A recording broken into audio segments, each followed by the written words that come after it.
You're at 30,000 feet. The engines hum steadily. You've been flying for 2 hours. Mexico to Los Angeles. Routine cargo delivery, just another day. Then you hear it. A loud bang from the cargo hold. Something's wrong. You put the plane on autopilot, get up from your seat, walk to the back, open the cargo door, and your heart stops. Duffel bags, dozens of them, ripped open. White powder spilling everywhere. Cocaine. You recognize it immediately. Your hands start shaking. This isn't electronics. This isn't furniture. This is $200 million worth of drugs. You're flying cocaine for a cartel. Then you hear a voice behind you. Get back to the cockpit. You spin around. A man is standing there. Tattoos on his neck, gun in his hand, pointed at your head. Now, let's go back. 3 months ago.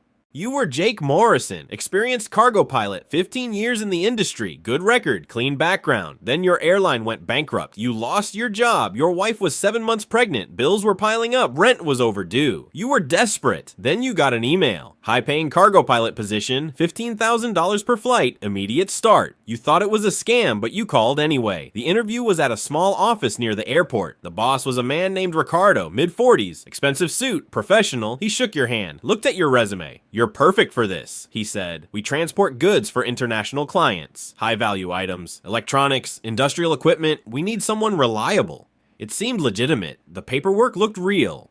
You signed the contract. You were hired immediately. The first month was normal. You flew packages from Mexico to California. Small electronics, furniture, machine parts. The cargo manifests always matched what was inside. You got paid on time. $15,000 per flight. Your wife was thrilled. You caught up on bills, bought baby supplies. Life was getting better. The second month, same thing. Normal flights, normal cargo. You started to relax. This was a good job. A legitimate company. You were lucky to find it. The third month continued the same way until today. Now you're standing in the cargo hold, cocaine everywhere. A gun pointed at your head. The man with the tattoos gestures with the gun. Back to the cockpit, fly the plane, keep your mouth shut. You raise your hands. I didn't know, you stammer. I swear, I didn't know what I was carrying. He laughs. Nobody ever does. Now move. You walk back to the cockpit, sit down. Your hands are shaking so badly you can barely grip the controls. You reach for the radio. The guard grabs your wrist. Don't even think about it. He smashes the radio with the butt of his gun. Sparks fly. The radio goes dead. You try your phone. No signal. You're too high. 30,000 feet over the Pacific Ocean. No towers. No help.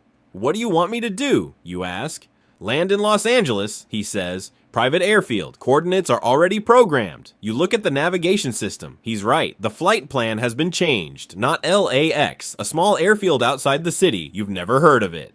And if I don't, you ask. He presses the gun against the back of your head. Then I shoot you, and I fly the plane myself. Your choice. You keep flying. 2 hours. The longest 2 hours of your life. The guard stands behind you, gun ready. You can't land at a regular airport. The DEA will arrest you. You can't divert. He'll kill you. You can't crash. Your wife needs you. Your baby needs you. You have no choice. You descend 20,000 feet, 10,000, 5,000. The airfield comes into view, small, remote, surrounded by desert. You land. The plane touches down. You taxi to a stop. Through the cockpit window, you see them, black vans. At least 6 of them, men in suits, armed, surrounding the plane. Your stomach drops. The guard opens the door. Get out. You climb down. Your legs are shaking.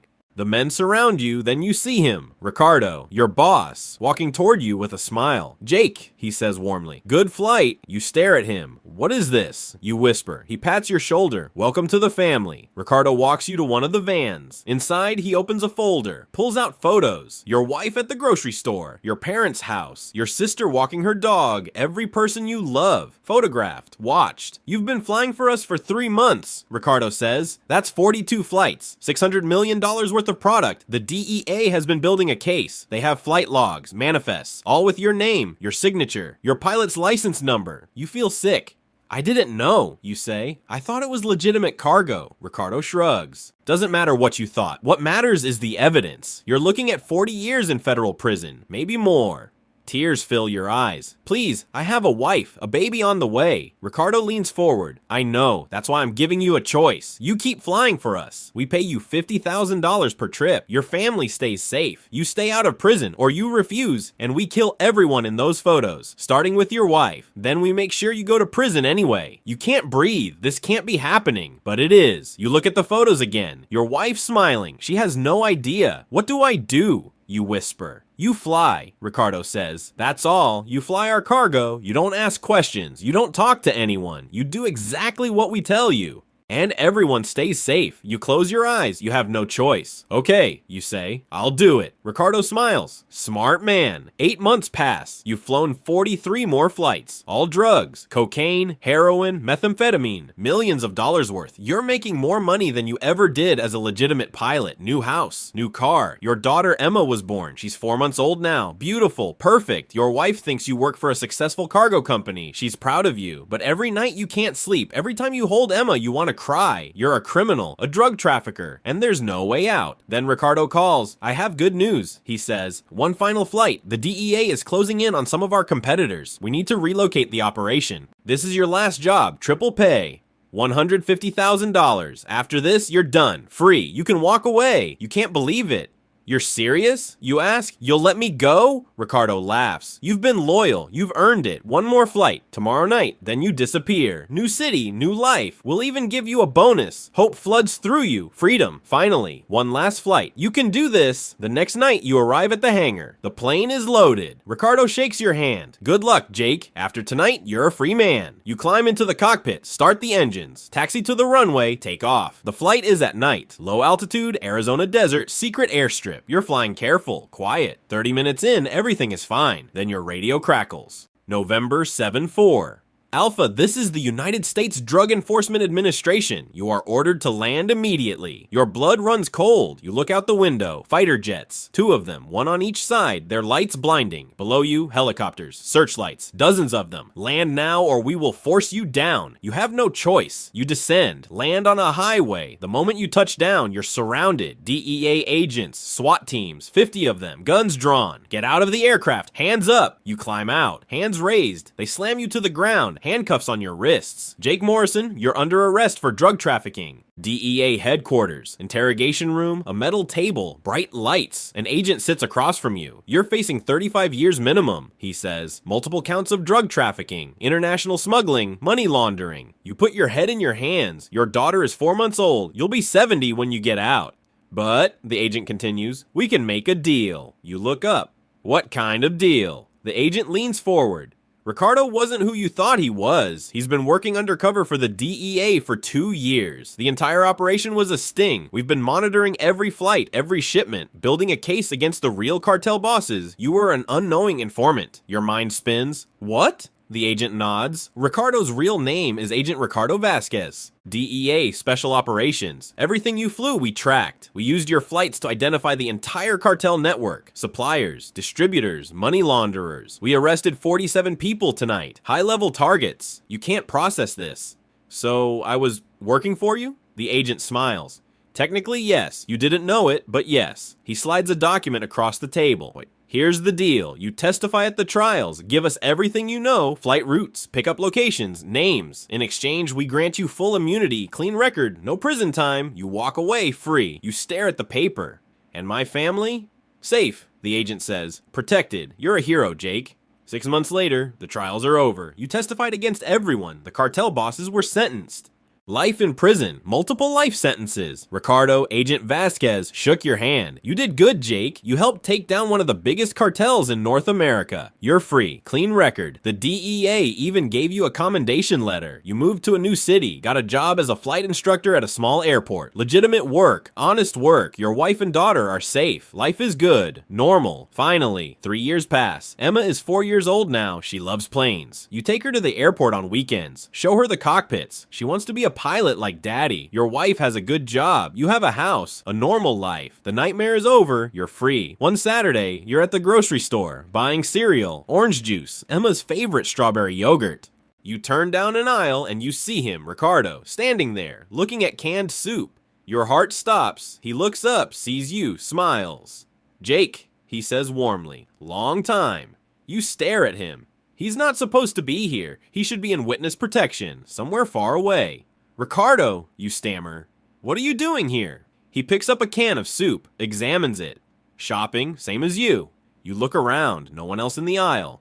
I thought you relocated, you say. He laughs. I did. Came back though. Had some unfinished business. You follow him outside. Parking lot. He leans against his car. A nice one. Expensive. I need to tell you something, he says. Your stomach tightens. The DEA thing. Ricardo continues. That whole undercover agent story. The trials. The convictions. That was all theater. You feel dizzy. What are you talking about? Ricardo smiles. I'm not DEA, Jake. I never was. I'm Cartel. Always have been. Your legs go weak, but the trials were real. Ricardo interrupts. Very real. But those men we convicted, they weren't our bosses. They were our competitors, rival cartels. We used you and the DEA to eliminate our competition. You can't breathe. The DEA agents, some were real, Ricardo says. Some were ours. We own people everywhere, Jake. FBI, DEA, federal judges. We paid off the right people, staged the perfect takedown. The DEA thinks they won. They got commendations, promotions, but they just helped us consolidate power. You helped us, and you thought you were the good guy. You fall back against a car. This can't be real. The immunity deal is real, Ricardo says. You're free. Clean record. We made sure of that because you're valuable to us. He reaches into his jacket, pulls out a piece of paper. Hangar 7, Municipal Airport, tomorrow, dawn. He hands it to you. Your hands are shaking. I'm not flying for you anymore, you whisper. Ricardo's smile fades. Jake, you never stopped. That flight instructor job, we got you that position. Your house, we approved the mortgage. Your daughter's preschool, we chose it. You've been ours the whole time. You just thought you were free. He steps closer. You have a choice. Show up tomorrow. Fly the route. Keep living your nice life. Or don't show up. And Emma has an accident on the playground. Your wife's car brakes fail. Your parents' house catches fire. You know how this works. Tears stream down your face. I can't, please. I have a daughter. Ricardo pats your cheek.